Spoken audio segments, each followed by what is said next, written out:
আজ ৩রা মে রবিবার। দেখে নিন আজকের বাছাই করা ২০টি গুরুত্বপূর্ণ খবর। শুরুতেই হেডলাইন্স। পাল্টে গেল হুমায়ুনের মত, তৃণমূলকে সমর্থনে রাজি, দিলেন কিছু শর্ত। তৃণমূলকে সমর্থন করবে কি কংগ্রেস? মীরের মন্তব্য উড়িয়ে অধীর বললেন ফালতু কথা।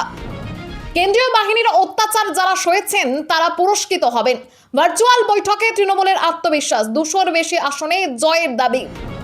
গণনার আগে বিজেপির কৌশল বৈঠক, সরকার গঠনের দাবি দিলীপ ঘোষের। ভবানীপুরে ফল নিয়ে আত্মবিশ্বাসী শুভেন্দু, রাউন্ড ভিত্তিক জয়ের দাবি। নিজেদের সমীক্ষাতেই ৭৮-এ আটকে গেছে একটা রাজনৈতিক দল, ভোট গণনার আগে বিজেপিকে খোঁচা কুণালের। এছাড়াও রয়েছে আরো বেশ কিছু খবর। বাংলা পলিটিক্সের সমস্ত খবর প্রতিদিন সকালে দেখতে সাবস্ক্রাইব করুন আমাদের বি পলিটিক্স চ্যানেলটি। আর একটা লাইক করার অনুরোধ রইল, আপনার একটা লাইক আমাদের কাজ করার উৎসাহ অনেকটাই বাড়িয়ে দেয়। এবার আসছে বিস্তারিত সংবাদে।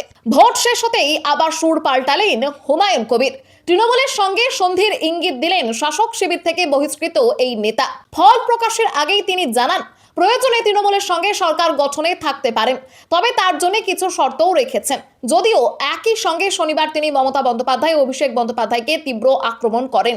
শনিবার বহরমপুরে আমজনতা উন্নয়ন পার্টির প্রধান বলেন, তৃণমূল যদি তার কাছে ক্ষমা চেয়ে স্বীকার করে যে অতীতে ভুল ও দুর্নীতি হয়েছে এবং ভবিষ্যতে তা আর হবে না, তাহলেই তিনি সমর্থনের বিষয়ে ভাবতে পারেন।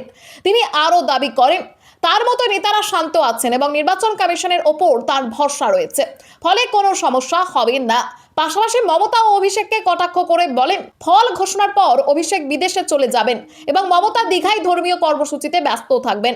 ভোট মিটতে না মিটতেই আবার অবস্থান বদলে তৃণমূলের প্রতি সমর্থনের ইঙ্গিত দিলেন হুমায়ুন কবির, যদিও সেই সমর্থন নির্ভর করছে তার উল্লেখিত শর্তের ওপর।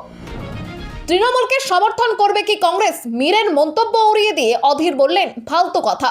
রাজ্যে ফের তৃণমূল কংগ্রেস ক্ষমতায় আসবে এবং প্রয়োজনে কংগ্রেস সমর্থন করতে পারে। পশ্চিমবঙ্গের ভারপ্রাপ্ত এআইসিসির সাধারণ সম্পাদক গুলাম আহমেদ মীরের এই মন্তব্যকে ফালতু কথা বলে উড়িয়ে দেন কংগ্রেস নেতা অধীর রঞ্জন চৌধুরী। তিনি স্পষ্ট জানান, মীর বাংলার নেতা নন, তাই তার বক্তব্যকে গুরুত্ব দেন না। এই মন্তব্যকে কেন্দ্র করে কংগ্রেসের অন্দরে ক্ষোভের সৃষ্টি হয়েছে এবং বঙ্গ কংগ্রেস নেতারাও তা খারিজ করেছেন। অধীর রঞ্জন চৌধুরী বলেন, এই ধরনের মন্তব্য বাংলার কংগ্রেস কর্মীদের মত নয় এবং তিনি এই বিষয়ে কোনো জবাব দিতে চান না। পাশাপাশি তৃণমূলের বিরুদ্ধে বুথে এজেন্ট বসতে না দেওয়া, পুলিশ দিয়ে ভয় দেখানো এবং লুটপাটের অভিযোগ তোলেন তিনি। উল্লেখ্য, ৪ঠা মে বিধানসভা নির্বাচনের ফল ঘোষণার আগে মীর দাবি করেন তৃণমূলই ক্ষমতায় ফিরবে। এক্সিট পোলের উল্টো ফল হবে বলেও জানান তিনি। তার মতে, রাজ্যের মহিলাদের আর্থিক সুবিধার কারণে তৃণমূলই বেশি সমর্থন পাবে। এমনকি বিজেপি ঘরের মহিলারাও তৃণমূলকে ভোট দিয়েছেন।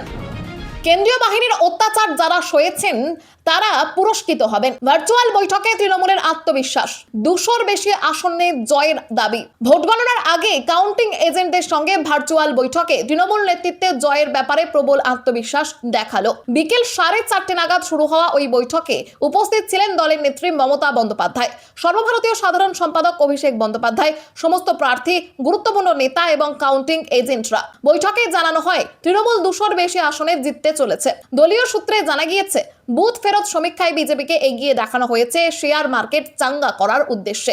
একই কৌশল 2021 ও 2024-এর ভোটেও নেওয়া হয়েছিল বলেও দাবি করা হয়। অভিষেক বন্দ্যোপাধ্যায় কটাক্ষ করে বলেন, বিজেপিও সরকার গঠনের আশা করছেন না এবং ভুয়ো সমীক্ষার মাধ্যমে আর্থিক কারসাজির অভিযোগও তোলেন। মমতা বন্দ্যোপাধ্যায় দলের কর্মীদের আপোষহীন লড়াইয়ের জন্য ধন্যবাদ জানান এবং কেন্দ্রীয় বাহিনীর বিরুদ্ধে অত্যাচারের অভিযোগ তোলেন। তিনি আশ্বাস দেন, ক্ষতিগ্রস্ত কর্মীদের পুরস্কৃত করা হবে। অভিষেকও অভিযোগ করেন, কেন্দ্রীয় বাহিনীকে ব্যবহার করে ভোটারদের ভয় দেখানো হয়েছে এবং মহিলা ও শিশুদের হেনস্থার ঘটনাও ঘটেছে। এছাড়া কাউন্টিং এজেন্টদের জন্য একাধিক নির্দেশ দেওয়া হয়। গণনা কেন্দ্রে ভোরে পৌঁছানো, শেষ পর্যন্ত উপস্থিত থাকা প্রতিটি আপডেট শীর্ষ নেতৃত্বকে জানানো এবং প্রয়োজনে পুনর্গণনার দাবি তোলা। এর পাশাপাশি গণনা প্রক্রিয়ায় নজরদারির জন্য জেলা স্তরে পর্যবেক্ষক নিয়োগ করা হয়েছে। নির্বাচন কমিশনের ভূমিকাও প্রশ্নের মুখে তুলে অভিষেক হুঁশিয়ারি দেন, অনিয়ম প্রমাণিত হলে আইনি পদক্ষেপ করা হবে। গণনার আগে বিজেপির কৌশল বৈঠক, সরকার গঠনের দাবি দিলীপ ঘোষের। মেচেদায় ভোট গণনা ঘিরে গুরুত্বপূর্ণ কৌশল বৈঠকে বসে বিজেপি নেতৃত্ব।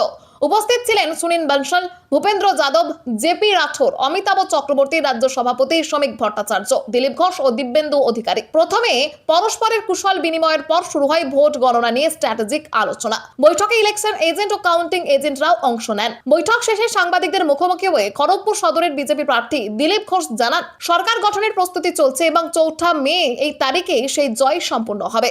তিনি বলেন, এবার কাউন্টিং এজেন্টদের প্রশিক্ষণে বিশেষ জোর দেওয়া হয়েছে, যাতে কোথাও কোনো ভুল না হয় এবং মানুষের আশীর্বাদ সঠিকভাবে প্রতিফলিত হয়। ফলাফল প্রসঙ্গে তিনি দাবি করেন, ভোটের শুরুতেই তৃণমূল নিজেদের পরাজয় বুঝে গিয়েছিল।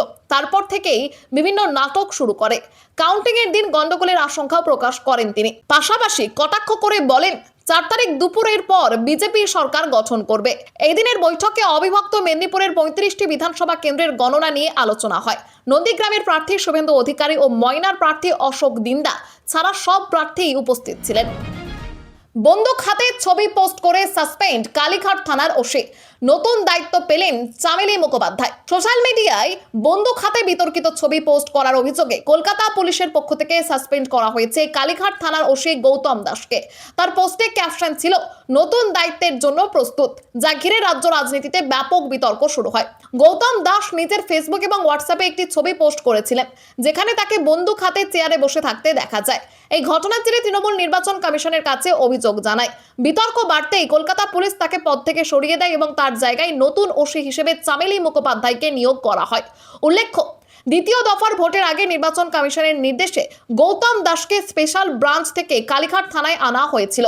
তবে সমাজ মাধ্যমে ওই পোস্টের জেরে শেষ পর্যন্ত তাকে সাসপেন্ড হতে হয়। এই বিষয়ে তৃণমূলের রাজ্য সহ সভাপতি জয়প্রকাশ মজুমদার, মুখ্য নির্বাচন কমিশনার, রাজ্যের সিইও এবং কলকাতা পুলিশ কমিশনারকে চিঠি দিয়ে অভিযোগ জানান। তার দাবি, গৌতম দাস উর্দি পরে অত্যাধুনিক বন্দুক হাতে ছবিটি নিজেই পোস্ট করেছিলেন।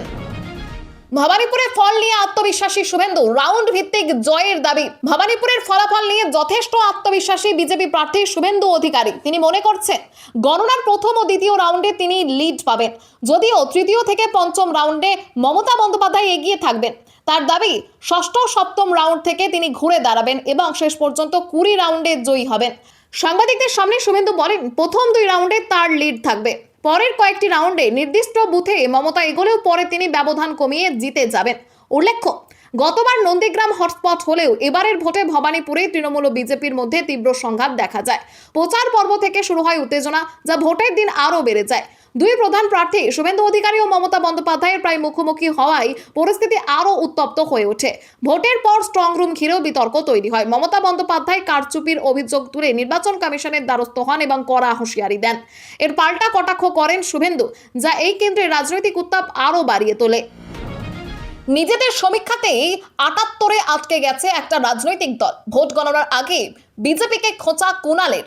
রাজ্য বিধানসভা ভোট মিটতেই এবার সবার নজর 4 মে গণনার দিকে। এই পরিস্থিতিতে বেলেঘাটা কেন্দ্রে তৃণমূল প্রার্থী কুণাল ঘোষ দাবি করেন, একটি রাজনৈতিক দল নিজেদের অভ্যন্তরীণ সমীক্ষাতেই হারের ইঙ্গিত পেয়ে গিয়েছে। তার কথাই, সেই সমীক্ষা অনুযায়ী তারা কোনোভাবেই 78-এর বেশি আসন পাবেন না। সাংবাদিক বৈঠকে তিনি বিজেপিকে উদ্দেশ্য করে বলেন, 294টি আসনে করা সমীক্ষার ফলেই এই দলের নেতাদের আত্মবিশ্বাস কমে গিয়েছে।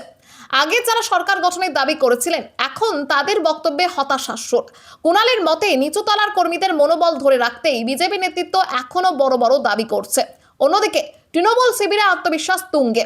তাদের দাবি, 200 থেকে 230 বা তারও বেশি আসনে জয় পেয়ে ফের ক্ষমতায় ফিরবে তারা। রাজনৈতিক বিশ্লেষকদের মতে, গণনার আগে এই ধরনের মন্তব্য বিরোধীদের ওপর চাপ বাড়ানোর কৌশল হতে পারে। যদিও বিজেপি এই দাবিকে সম্পূর্ণভাবে উড়িয়ে দিয়ে বলেছে, তৃণমূলই হারের আশঙ্কায় এমন কাল্পনিক সমীক্ষার কথা বলছে। সরকারি জমিতে নামাজ পড়া কি মৌলিক অধিকারের মধ্যে পড়ে? ঐতিহাসিক রায় এলাহাবাদ হাইকোর্টের। ভারতের সংবিধানে ধর্মীয় স্বাধীনতার অধিকার দিলেও তা অবাধ নয়। জনস্বার্থ ও সামাজিক শৃঙ্খলার ওপর সেই অধিকার প্রাধান্য পেতে পারে না বলে স্পষ্ট জানালো এলাহাবাদ হাইকোর্ট। আদালত জানায়, জনসাধারণের ব্যবহারের জমিতে অধিকার হিসেবে নামাজ পড়া এবং বড় আকারের ধর্মীয় জমায়েত করা যায় না এবং ধর্মীয় স্বাধীনতা সবসময় জনশৃঙ্খলা ও অন্যের অধিকারের সাপেক্ষে বিচার্য। উত্তরপ্রদেশের সম্বল জেলার এক বাসিন্দার দায়ের করা পিটিশন খারিজ করে এই পর্যবেক্ষণ দেয় আদালত। আবেদনকারী দাবি করেছিলেন, একটি গিফট ডিটের মাধ্যমে পাওয়া নিজের জমিতে নামাজ পড়ার ক্ষেত্রে প্রশাসনের অনুমতির প্রয়োজন নেই। তবে রাজ্য সরকার জানায়, জমিটি আবাদি জমি হিসেবে নথিভুক্ত এবং আবেদনকারী মালিকানায় প্রমাণ দিতে পারেননি। বিচারপতিরা ব্যক্তিগত উপাসনা ও সংগঠিত ধর্মীয় জমায়েতের মধ্যে পার্থক্য তুলে ধরে বলেন, ব্যক্তিগত প্রার্থনার অধিকার থাকলেও বড় জমায়েত জনস্বার্থের সঙ্গে যুক্ত হয়ে পড়ে, যা নিয়ন্ত্রণের ক্ষমতা রাষ্ট্রের রয়েছে। এই কারণে আদালত পিটিশন খারিজ করে এবং এই রায়কে গুরুত্বপূর্ণ আইনি নজির হিসেবে দেখা হচ্ছে। গ্রেপ্তার করতে হবে। বারাসতে স্ট্রং রুমে সিসিটিভি বন্ধের অভিযোগের দাবি তৃণমূল প্রার্থীর। বারাসত গভর্নমেন্ট কলেজের স্ট্রং রুমে প্রায় 17 মিনিট সিসিটিভি বন্ধ থাকার অভিযোগে তীব্র উত্তেজনা ছড়ায়। সকাল 8:05 থেকে 8:22 পর্যন্ত মনিটর বন্ধ ছিল বলে দাবি ওঠে, যা ঘিরে অশান্তির সূত্রপাত। খবর পেয়ে বিভিন্ন রাজনৈতিক দলের কর্মী সমর্থকরা ঘটনাস্থলে ভিড় জমান। উপস্থিত হন তৃণমূল প্রার্থী নারায়ণ গোস্বামী, যিনি এই ঘটনা তীব্র প্রতিবাদ জানিয়ে দোষীদের গ্রেপ্তার ও সম্পূর্ণ ফুটেজ প্রকাশের দাবি তোলেন। যদিও নির্বাচন কমিশন জানায়, মনিটর সাময়িকভাবে বন্ধ থাকলেও সিসিটিভি ক্যামেরা সচল ছিল এবং রেকর্ডিং বন্ধ হয়নি। পরিস্থিতি সামাল দিতে এসডিপিও আজিঙ্কা অনন্তের নেতৃত্বে বিশাল কেন্দ্রীয় বাহিনী মোতায়েন করা হয়। অন্যদিকে বিজেপির অভিযোগ, তাদের কর্মীদের স্ট্রং রুমে ঢুকতে বাধা দেওয়া হয়, যার জেরে ধাক্কাধাক্কির পরিস্থিতি তৈরি হয়। আগেই এই ইস্যুতে আন্দোলনের হুঁশিয়ারি দিয়েছিলেন নারায়ণ গোস্বামী। এদিন তিনি জানান, দ্রুত সন্তোষজনক ব্যাখ্যা না মিললে বৃহত্তর আন্দোলনের পথে নামবে তৃণমূল। যদিও প্রশাসনের দাবি, বর্তমানে পরিস্থিতি নিয়ন্ত্রণে রয়েছে। বাড়ছে প্রতিকূলের গুরুত্ব। দলীয় মুখপাত্রের পর ভোট গণনায় নয়া দায়িত্ব দিল তৃণমূল। 4 মে ভোট গণনার আগে কাউন্টিং এজেন্টদের নিয়ে প্রায় 3 ঘন্টার ভার্চুয়াল বৈঠক করেন মমতা বন্দ্যোপাধ্যায় ও অভিষেক বন্দ্যোপাধ্যায়। বৈঠকে একাধিক নির্দেশ দেওয়া হয় এবং দায়িত্ব ভাগ করে দেওয়া হয় বিভিন্ন নেতার মধ্যে। তরুণ নেতা প্রতিকুর রহমানকে বহরমপুরের কাউন্টিং অবজারভার হিসেবে নিয়োগ করা হয়েছে, যা তার জন্য গুরুত্বপূর্ণ দায়িত্ব। প্রতীক সম্প্রতি তৃণমূলে যোগ দিয়ে মুখপাত্রের দায়িত্ব পেয়েছিলেন এবং নির্বাচনের সময় বিজেপির বিরুদ্ধে সরব হয়েছেন। এবার তাকে সরাসরি গণনা পর্যবেক্ষণের দায়িত্ব দেওয়া হলো। এছাড়া দক্ষিণ 24 পরগনার কাউন্টিং অবজারভারের দায়িত্বে থাকবেন অভিষেক বন্দ্যোপাধ্যায় নিজে এবং ঘাটালেও সাংসদ দেবের সঙ্গে যৌথভাবে দায়িত্ব পালন করবেন। পূর্ব মেদিনীপুর, বিশেষ করে নন্দীগ্রাম কেন্দ্র ঘিরে দায়িত্বে থাকবেন সায়নী ঘোষ ও রিজু দত্ত। রানাঘাট ও হুগলিতে যথাক্রমে মহুয়া মৈত্র ও কল্যাণ বন্দ্যোপাধ্যায় দায়িত্বে থাকছেন। কলকাতা উত্তরে সুদীপ বন্দ্যোপাধ্যায়, বিবেক গুপ্ত ও কুণাল ঘোষ এবং দক্ষিণ কলকাতায় ফিরহাদ হাকিম ও অরূপ বিশ্বাস গণনা পর্যবেক্ষণের দায়িত্বে সামলাবেন। বকখালি যাওয়ার পথে ভয়াবহ দুর্ঘটনা, দুমড়ে মুচড়ে গেল গাড়ি। দুর্ঘটনায় জখম 2। ভয়ঙ্কর পথ দুর্ঘটনায় কাকদ্বীপের আশ্রম মোড়ে একটি প্রাইভেট গাড়ি দুমড়ে মুচড়ে যায়। এই ঘটনায় চালক তাপস পাহাড়ি ও আরোহী সৌভিক সংগ্রাম গুরুতর আহত হন। জানা গিয়েছে, বকখালির পথে একটি লরিকে পাশ কাটাতে গিয়ে গাড়ি নিয়ন্ত্রণ হারিয়ে রাস্তার ধারের গার্ডওয়ালে ধাক্কা মারে। স্থানীয় বাসিন্দারা দ্রুত উদ্ধার কাজে নামে পুলিশে খবর দেন তারা। পরে পুলিশ এসে আহতদের হাসপাতালে পাঠায় এবং দুর্ঘটনাগ্রস্ত গাড়ি সরিয়ে দেয়। ইতিমধ্যেই তদন্ত শুরু হয়েছে এবং সিসিটিভি ফুটেজ খতিয়ে দেখা হচ্ছে। একই দিনে সিঙ্গুরের গোপালনগরের 19 নম্বর জাতীয় সড়কে আরও একটি ভয়াবহ দুর্ঘটনা ঘটে। দুটি ডাম্পারের মুখোমুখি সংঘর্ষের ফলে একটি বালি ভর্তি গাড়ি একটি চলন্ত গাড়ির পেছনে ধাক্কা মারে। এতে আগুন লেগে গাড়ির চালকের মৃত্যু হয় এবং আরও একজন আহত হয়ে হাসপাতালে ভর্তি হন। এই ঘটনার জেরে জাতীয় সড়কে যান চলাচল সাময়িকভাবে ব্যাহত হয়। খবর আজকের মতো এখানেই শেষ। আবার আসছি আগামীকাল সকালে। পরবর্তী খবরের জন্য সাবস্ক্রাইব করুন আমাদের বি পলিটিক্স।